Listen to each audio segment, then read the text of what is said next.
आई world के मोजिज़ दोस्तों, आप तमाम देखने और सुनने वालों को मेरी तरफ से अस्सलाम वालेकुम। तो दोस्तों आज इस वीडियो में हम बात करेंगे बरमूदा ट्रायंगल के बारे में, जो कि डेविल ट्रायंगल के नाम से भी मशहूर है। दोस्तों वीडियो शुरू करने से पहले मेरी आप सबसे ये दरख्वास्त है कि चैनल को सब्सक्राइब करना और बेल आइकन के बटन को प्रेस करना आप लोगों ने बिल्कुल भी नहीं भूलना। प्यारे दोस्तों, बरमूदा ट्रायंगल अमेरिकी रियासत फ्लोरिडा के करीब वाक़या वो समुद्री इलाका है कि जिसके बारे में सदियों से कहानियां मशहूर हैं कि ये दुनिया की पुरअसरार तरीन जगह है और यहाँ सैकड़ों की तादाद में बहरी जहाज, कश्तियाँ और हवाई जहाज लापता हो चुके हैं। दर्जनों लोगों ने इस इलाके के मुतालिक अपने ज़ाती तजुर्बात बयान करते हुए बताया है कि इस इलाके में जाते ही बहरी जहाज़ों की कीमत मालूम करने वाले आलात काम करना छोड़ देते हैं, जबकि पायलट्स का ये कहना है कि इन्हें अजीबोगरीब रोशनियां नजर आती हैं और ये समझना नामुमकिन हो जाता है कि समंदर किधर है और आसमान किधर है और खौफनाक हादसे से बचना मुमकिन नहीं रहा। इस इलाके में पेश आने वाला एक और वाक़या ऐसा है जिसके बारे में लोग बहुत कम जानते हैं और ये ऐसा वाक़या है कि जिसे सुनकर रीढ़ की हड्डी में सर्द सी लहर दौड़ जाती है। दोस्तों, ये 4 दिसंबर 1970 की एक रोशन सुबह थी जब ब्रूस कारन नामी एक पायलट ने बहामास के जजीरे एंड्रो से उड़ान भरी, जिसके छोटे जहाज में 2 मुसाफिर मौजूद थे जिनकी मंजिल फ्लोरिडा के शहर मियामी था।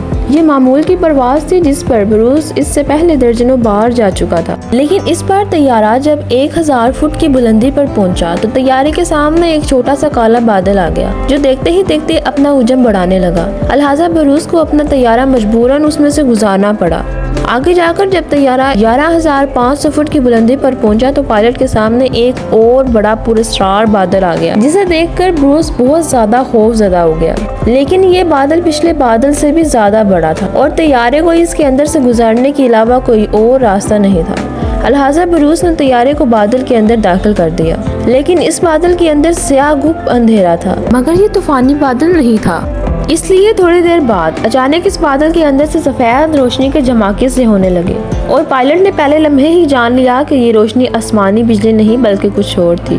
इस बादल के अंदर तैयारे का सफर निफ्स घंटा जारी रहा, लेकिन फिर अचानक ब्रूस को महसूस हुआ कि ये वही काला बादल था जो 1000 फुट की बुलंदी पर इससे टकराया था। इस बात के महसूस होते ही वो बहुत ज्यादा खौफजदा हो गया और ये बादल अब एक सुरंग की सी शक्ल इख्तियार कर चुका था और यूं लगता था कि अब ये बादल कभी खत्म नहीं होगा। मगर अचानक पायलट को एक रोशनी की हल्की सी किरण दिखाई दी, जिसका मतलब था कि ये बादल की सुरंग खत्म हो रही है। लिहाजा पायलट के जिस्म में एक नई जान दौड़ गई। लेकिन जैसे जैसे रोशनी करीब आने लगी तो अचानक तैयारे के आलात एक के बाद एक खराबी के सिग्नल देने लगे, यहाँ तक कि तैयारे के तमाम इंडिकेटर्स जलने और बुझने लगे और कुछ देर बाद पायलट तैयारे पर से अपना इख्तियार खो बैठा। लेकिन हैरानकुन तौर पर तैयारा तब भी उड़ता रहा और जब इस वाक़ये के बाद ब्रूस से सारी सूरत हाल पूछी गई तो ब्रूस का कहना था कि इस वक्त ऐसा लग रहा था कि जैसे तैयारे को कोई और कुव्वत चला रही हो या आसमान में कोई करंट हो कि जिसके बायस तैयारा खुद ब खुद चल रहा हो। लेकिन कुछ देर बाद मेरा तैयारा बादल की सुरंग से निकल आया और इसके साथ ही तैयारे के हालात ऐसे काम करने लगे जैसे इनमें कोई खराबी हुई नहीं थी। बादल से निकलने के बाद भी तैयारा कुछ मिनट गहरी धुंध में सफर करता रहा और इस दौरान मैंने ग्राउंड कंट्रोल से राब्ता किया और कहा कि वो इसे इसकी मौजूदा लोकेशन बताएं। तो ग्राउंड कंट्रोल से जवाब मिला कि तैयारा रेडार पर दिखाई नहीं दे रहा, जिससे मैं मजीद परेशान हो गया। फिर अचानक गहरी धुंध खत्म हो गई और ब्रूस ने देखा कि वो एन मियामी यानी अपनी मंजिल के ऊपर मौजूद था। यहाँ एक और हैरानकुन बात ये थी कि ये फासला 217 मील का था, जिसे 1 घंटे 15 मिनट में तय किया जाना था। लेकिन तैयारे को अपना सफर शुरू किए सिर्फ 47 मिनट ही गुजरे थे कि वो हिफाजत मियामी एयरपोर्ट पर लैंड कर गया और लैंड करते ही ब्रूस ने तैयारे का फ्यूल चेक किया तो वो इतना खर्च नहीं हुआ था जितना तयशुदा फासले के मुताबिक इसे खर्च होना चाहिए था। ब्रूस ने सफर के मुतालिक तमाम दस्तयाब मालूमात चेक की तो इस पर इंकशाफ हुआ कि इसका तैयारा सफर के निफ्स वक्त में ही अपनी मंजिल पर पहुंचा है। लिहाजा इसने फौरी तौर पर एविएशन माहिरीन से राब्ता किया और इन्हें खुद पे गुजरने वाली सूरत हाल बताई, मगर कोई भी इसका तसल्ली बख्श जवाब जवाब न दे पाया। बिल आखिर ब्रूस ने खुद ही इसके मुतालिक तमाम मालूमात जमा की और इनसे एक नतीजा निकाला कि उस वक्त वो बरमूदा ट्रायंगल के बिल्कुल ऊपर मौजूद था और बादल के अंदर सफेद रोशनी के झमाके दरअसल इलेक्ट्रिक फोग थी। जबकि कुछ अफराद ने एक मुमकिना ख्याल ये भी पेश किया कि ब्रूस स्टार्क एनर्जी की वजह से वक्त के जल्दी तय करने में कामयाब हुआ और ये वही तवानाई है जिसकी वजह से हमारी कायनात फैलती है। ये तवानाई ब्लैक होल की तरह वक्त और मकाम में खलल पैदा कर सकती है और इसी की वजह से बादल की एक सुरंग पैदा हुई और ब्रूस इत्तेफाक से इस सुरंग में जा पहुंचा और खुशकिस्मती से इस सुरंग में से बाहिफाजत सही सलामत निकलने में कामयाब रहा। प्यारे दोस्तों, कुछ माहिरीन के मुताबिक इस नौयत के बादल इस इलाके में आम है और अक्सर पायलट्स को इनका सामना करना पड़ता है। ताहम इसकी वजाहत कोई नहीं दे सका कि ब्रूस ने अपना सफर निफ्स कैसे पार कर लिया। लिहाजा ब्रूस की ये फ्लाइट आज भी एक राज है जो कि हल तलब है। मेरे साथियों, दरअसल इस वाक़ये को इतनी शहरत इस वजह से मिली क्योंकि इस जगह के बारे में ऐसा कहा जाता है कि यहाँ 50 से ज़ायद बहरी जहाज जबकि 20 तैयारे भी गायब हो चुके हैं जिनका आज तक मलबा या सुराग नहीं मिल सका। इस खित्ते में बहरी जहाजों के गायब होने के वाक़यात की कहानियाँ 19वीं सदी के वस्त में फैलना शुरू हुई, जबकि कुछ जहाजों को मुकम्मल तौर पर खाली दरियाफ्त किया गया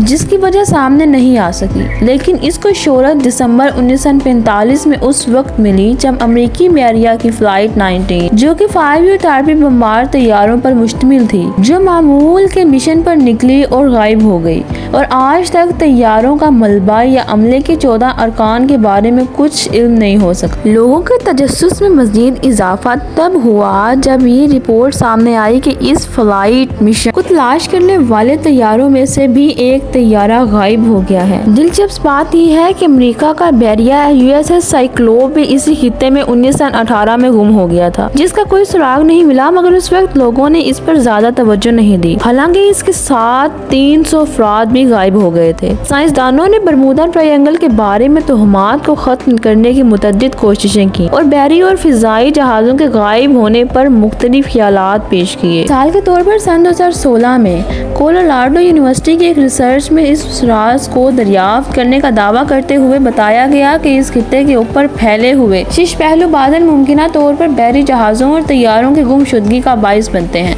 जबकि ये शीश पहलू बादल 65 मील फी घंटा की रफ्तार से चलने वाली हवाएं पैदा करते हैं जो हवाई बम की तरह काम करते हुए बहरी जहाजों को गर्क और तैयारों को गिरा देती हैं। इसके बाद साइंसदानों ने नासा के सैटेलाइट का इस्तेमाल करते हुए इस खित्ते का डाटा इकट्ठा किया और शीश पहलू बादलों को दरियाफ्त किया जो 32 और 88 किलोमीटर रकबे पर फैले हुए हैं। महक़क़ीन का कहना है कि इस तरह के बादल इंतहाई गैर मामूली हैं जिन्हें आप आम तौर पर नहीं देख सकते। उन्होंने मजीद बताया कि इस तरह के बादल समंदरों के ऊपर हवाई बमों की तरह काम करते हैं जो हवा के धमाके करते हैं और नीचे आकर समंदर से टकराकर ऐसी लहरें पैदा करते हैं जो बहुत ज्यादा ऊंची होती हैं। उसी साल नार्वे की आर्टिक यूनिवर्सिटी ने ये ख्याल पेश किया था कि समुद्री तह में मौजूद मेथेन ये गैस की मौजूदगी इस मुहिम्मे के पीछे हो सकती है क्योंकि इस गैस का अचानक अखराज जहाजों के लिए खतरनाक साबित हो सकता है और इसके बायस ही बहरी जहाज और तैयारे गायब हो जाते हैं क्योंकि ये गैस हवा में दाखिल होकर तूफानी कैफियत पैदा कर सकती है जिसकी वजह से तैयारे गिर जाते हैं। दूसरी जानिब सन 2017 में ऑस्ट्रेलिया से ताल्लुक रखने वाले साइंसदान ने ये दावा किया था कि इस खित्ते में मुतअद्दिद बहरी जहाजों और तैयारों के बगैर किसी सुराग के गायब होने के पीछे खलाई मखलूक का हाथ नहीं हो सकता क्योंकि इतनी बड़ी तादाद में गुमशुदगियां महराई नहीं बल्कि खराब मौसम का नतीजा हो सकती हैं। और अगर औसत एतबार से देखा जाए तो दुनिया में हर जगह इस तरह बहरी और हवाई जहाज इतनी ही तादाद में गायब हो जाते हैं। मगर दोस्तों ये भी हकीकत है कि किसी भी रिसर्च में इस सवाल का जवाब सामने नहीं आ सका